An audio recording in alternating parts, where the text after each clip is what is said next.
We are in for a treat today. We've got a super clean Silverstone on Fox Red 2011 E9x M3 competition pack. It's an awesome car, honestly, and we're gonna be doing some sound upgrades to it today. So we're gonna be removing the stock exhaust and installing a valved exhaust so you can use that remote to make it crazy or quiet.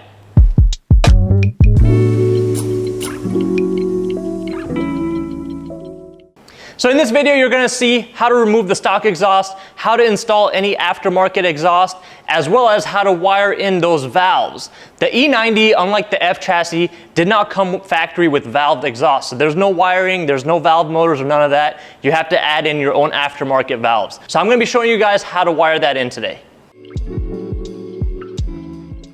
So we are gonna be removing some sensors and some grounds. So if you'd like, you can go ahead and disconnect the battery first. And once that's done, now we're gonna be removing all of the covers from underneath here. That's just gonna make our process a whole lot easier to remove the stock exhaust. So first we're gonna remove this front cover that attaches to the bumper and the belly pan. It's held in with several 8mm and a couple of 10mm bolts. These three are 10s. And the ones that go around the bumper are all 8s. And it also attaches to the fender liner with these two 10mm nuts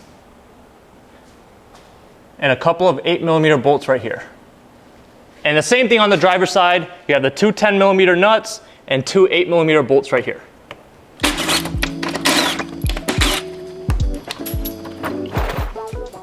Now before we can remove the belly pan all the way, we also need to disconnect the 3 bolts holding this cover right into the belly pan. So we're gonna remove those 3 8mm bolts, and the rest of the bolts on the belly pan are 16mm bolts. And don't forget the last one right in the center. This one's held in with 2 10mm bolts right here, a couple of 10mm nuts around the sides, and one to the heat shield as well.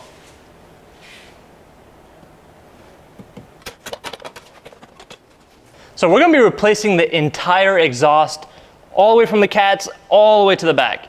So what we're gonna be doing is we're gonna be removing the O2 sensors as well. So we need to disconnect those first, that way we can just keep them attached to the exhaust and drop the whole thing as one unit. So there's 4 O2 sensors. You have 2 before the cat, 2 after the cat. Now let me show you how to remove them the easiest way. On the driver's side, first we're gonna remove the O2 sensor from this holder. So you just wanna slide it toward the transmission. And then we're gonna disconnect it by pressing this tab and pulling them apart. One's free. On the passenger side, we're gonna have to remove this plate that covers it, and it's held with 2 10mm bolts.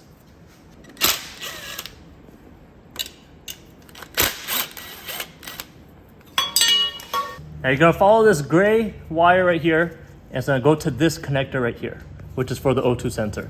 And the same concept, you're gonna slide it out. You're gonna push this tab in and separate the connector. Now still on the passenger side, the post-cat O2 sensor is just held in this plastic holder. So you're just gonna pull it out. You could push this tab away while you're pulling, and it'll help you push it right out. And this is just pushed in, so you wanna grab it from the connector and hold this connector and just pull it apart. Now the driver's side is held in with the same kind of plastic clip. You just want to push it apart. The wire is also tucked in against this tab, so just pull it out of the tab. And same concept, we're just going to hold it from the connector and pull apart. Now one good thing about the E9x M3 is that the stock exhaust is a multi-piece design. So we can actually remove the back section, so just the muffler section is held in with these 2 clamps right here. And then we've got 2 mounts that mount to the front diff bolts. So they're just held in with 2 18mm nuts. We're gonna remove those 2 nuts, and that's gonna release this whole rubber mount. Or you can actually push this whole section out of the mount, which is a little bit more difficult, and you can get special pliers to do it, but I just like to remove the entire mount. Now as you come to the back, we've got another mount, one on each side, that's held in with 2 13mm nuts on both. And then we have this contraption that holds it to the bumper. which is held in with two 8mm bolts right here. And then we have some external Torx 10 bolts all up inside of there. And there's two of those.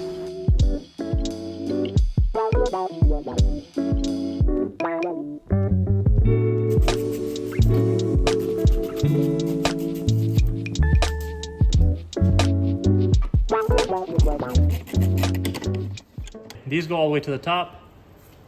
Then we have these two 8mm that are right here on the bumper.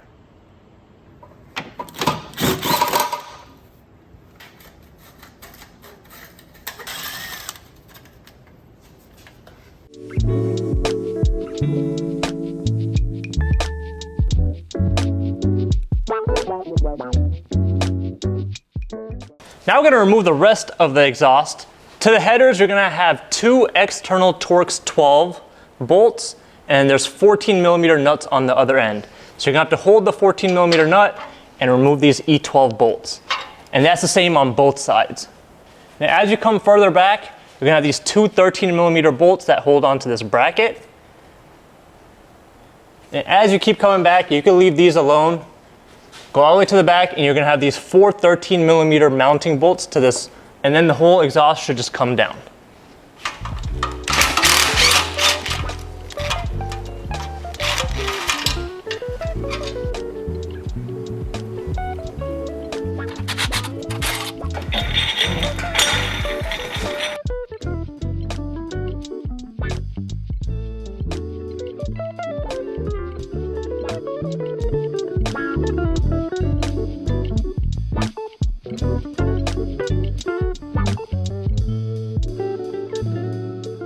So this is a used exhaust system, so it's got some O2 sensors, some connectors and stuff.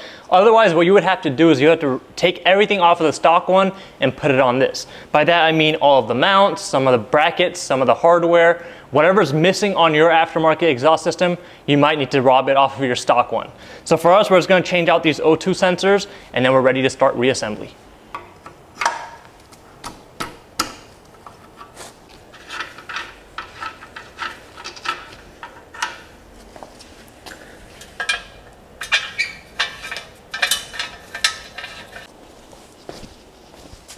Now before we start reassembly, if your donut gaskets on the headers are damaged, make sure you're replacing them.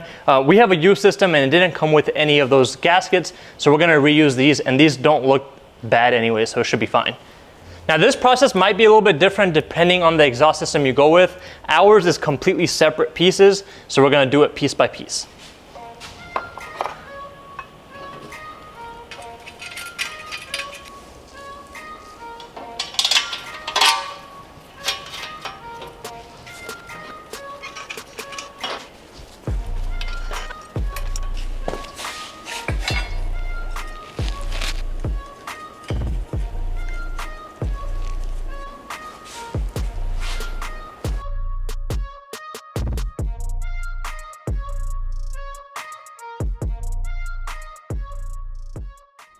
Now the time has come where we need to do the wiring. So here is the module that controls the valves and everything. This one has four options. So it's got the OBD port, which we don't have that wiring, and that would be to control it like based on RPM and stuff like that, which the owner doesn't want that anyway, so that's not a big deal. Then we have these two that go to each valve. So one for the left, one for the right. And now this is the accessory. So this is where the power comes in. So here's the harness that we have for the power. As you can see, it's just a 2-wire harness. It's got a red and a black, so positive and negative, and it just plugs into here. And you're supposed to run these wires to a switched power source. Now, in the trunk of the E90, depending on what kind of E90 you have, you might have switched power, you might even have a cigarette lighter somewhere in the back. This car doesn't. So what we're gonna do is, there's a couple ways to do this. You can run it directly to the battery. The E90s and most newer BMWs now have what's called the IBS, which is not irritable bowel syndrome, but it's the intelligent battery sensor. And what that does is whenever the battery starts getting low on voltage, it shuts off all the accessories.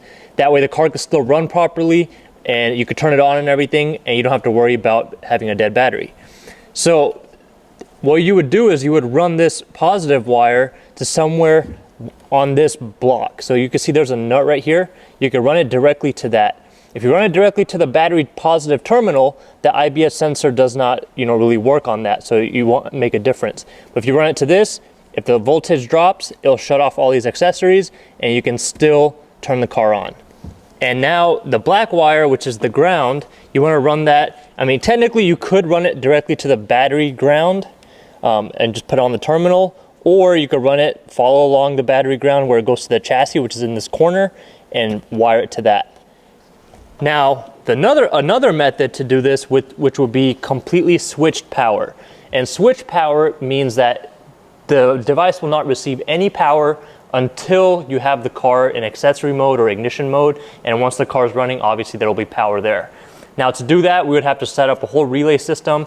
We can tap into some wires. We can even use, as the trigger wire, you can use the amp remote wire, which turns on the amp once you put the car in accessory mode, and you can use that as the trigger for the relay, and then run the positive and negative to the battery, and then run this to the other positive on the relay. So that's another option, but that starts being a little bit more invasive and complicated. So we're trying to keep this at the bare minimum, least invasive option as well. We don't really want to cut up the car, cut into any of the harnesses or anything like that. So that's where we're going to go directly to the battery and go based on that. And I mean, these modules do not draw that much power, and this car is a daily driver, so it's obviously going to keep the battery charged up, and that IBS system, as long as it's working, should keep everything in check. Now, the next thing that we need to do is we need to run these two wires to the valves. So once again, there's quite a few options. You can get creative with it. The E9x M3s, so they have a plastic spare wheel well. So there's no spare wheel. They just have this pump. This is plastic. This whole panel can be removed and replaced, and they're not that expensive. So technically, you could just drill into this plastic panel, put a grommet to keep the water out, and run the wires through there. Even hide the module in here, and then run the wires to the battery underneath the carpet. But like I said, I want to do the least invasive method, so we're not going to drill any holes in there. Now, you have a couple of other options. So there's a grommet right down in here, right next to the battery. And you can cut the grommet a little bit, run the wires through there, and it'll come straight underneath the bumper. The other option is this flap right here. So this is like a pressure equalizer. And what it does is when everything is closed and you close your doors or your trunk or whatever, these flaps allow it to open up so the pressure doesn't build up in the car. So you can actually just feed it through here, and it goes directly outside, right behind the bumper. So you can feed the wires through there.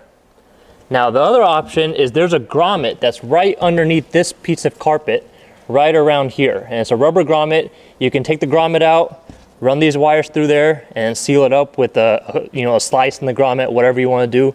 That's another option to do it. So the way we're just going to do it, we're just going to run it through these flaps. Like I said, once again, least invasive method. If the owner ever wants to reverse it, he doesn't have to worry about patching anything or none of that. It'll just pull this back out, and the flap closes right back. All right, so here's the wiring situation. I still gotta, hide all of this stuff, but let me just show you guys what I did.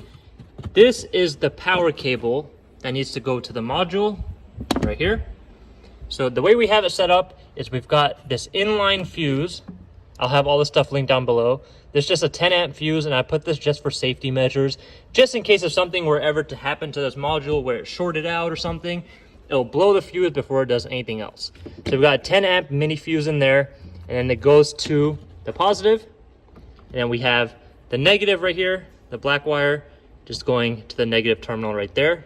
And I still need to tidy all this up. I'm gonna wrap it up with some tape as well and hide all of this. Now we've got the two wires coming in from the vent right there, going to each valve and going to the module. So now this module beeps every time you press the button to open the valves or whatnot. So I already tested it, and it's beeping, and we should be good to go.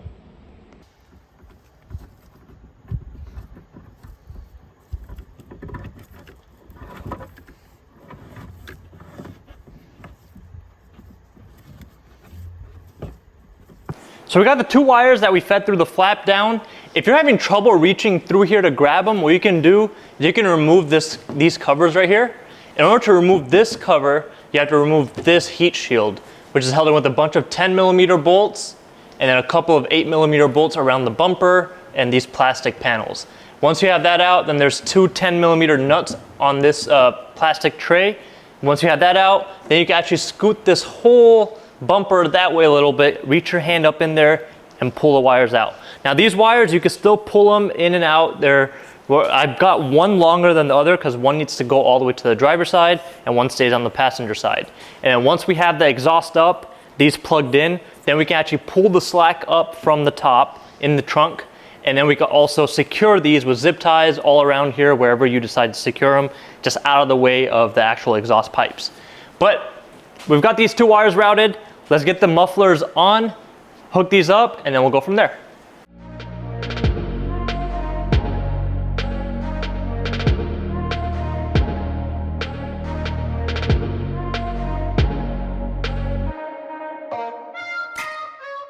So I just finished tightening up the entire exhaust. I made sure everything was lined up as best as we can get it and then tightened it up. I also secured the wires for the valves. I secured those with zip ties all along, make sure they're not touching any part of the exhaust so they don't melt. And you can just use zip ties. I put zip ties everywhere, make sure everything is nice and secure and still a little bit of play. You don't want it too tight because the exhaust is gonna move around a little bit. Now, as we're going to the front, depending on the type of exhaust you have, you're gonna have various different clamps. Make sure you're tightening all those clamps down properly. And then we're gonna have these two mounts that go to the front diff bolts. Those are held in with two 18mm nuts. Got those tightened up. And as we're going back further to the front, we've got this mounting plate. Got all four 13mm bolts nice and tight. You might have to move these two bars around because those bolts go through these two bars, and sometimes those bars just move a little bit when you disconnect it. So just might have to push it a little bit, get it secured, and then tighten it down. Now when it comes to the front pipes, we've got two other mounting bolts right here that go to this bracket that attaches to the transmission. These are two 13mm bolts. Then we have the O2 sensors. So they're gonna go back the same way they came off. You wanna make sure you secure the wire. The ones in the back, they just push together. The ones in the front, they also just push together and then they get secured in these brackets. And now you wanna make sure that none of the O2 sensor wiring is actually touching any part of the exhaust. That way it doesn't melt. There's clips and stuff, make sure everything's nice and secure. And the last thing we have are the front mounting bolts that go to the headers themselves. So these flanges are held in with E12 bolts and 14mm nuts. There's two on each side. Now with all that out of the way, we can start putting all the covers back on. We're gonna put the heat shield for the O2 sensor on the passenger side. And this is just held in with two 10mm screws. Next up, we have the shield for the transmission.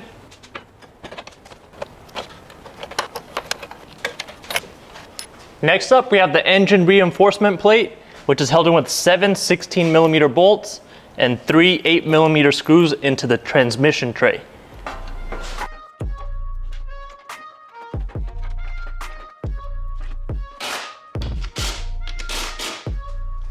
Now with this front tray, we have this little metal wire thing. And what you need to do is you need to slide this into the groove and then slide it over. So let me show you guys when I do one. When you paint your nails. Now we have 3 10mm bolts that go into the engine tray. Engine reinforcement shield, whatever you want to call it. And the rest are just 8mm screws all the way around. So the valves are currently closed. Once I press the button, they should open up. There we go.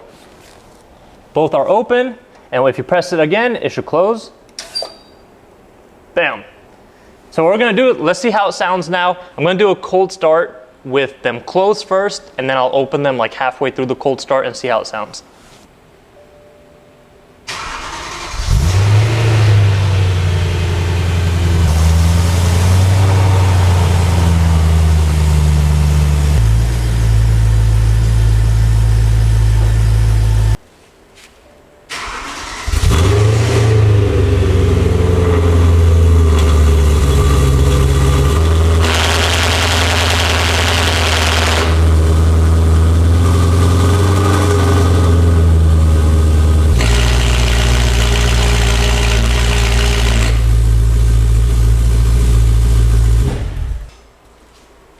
We got the entire exhaust installed on this car. It sounds great. We also got those valves working and wired in.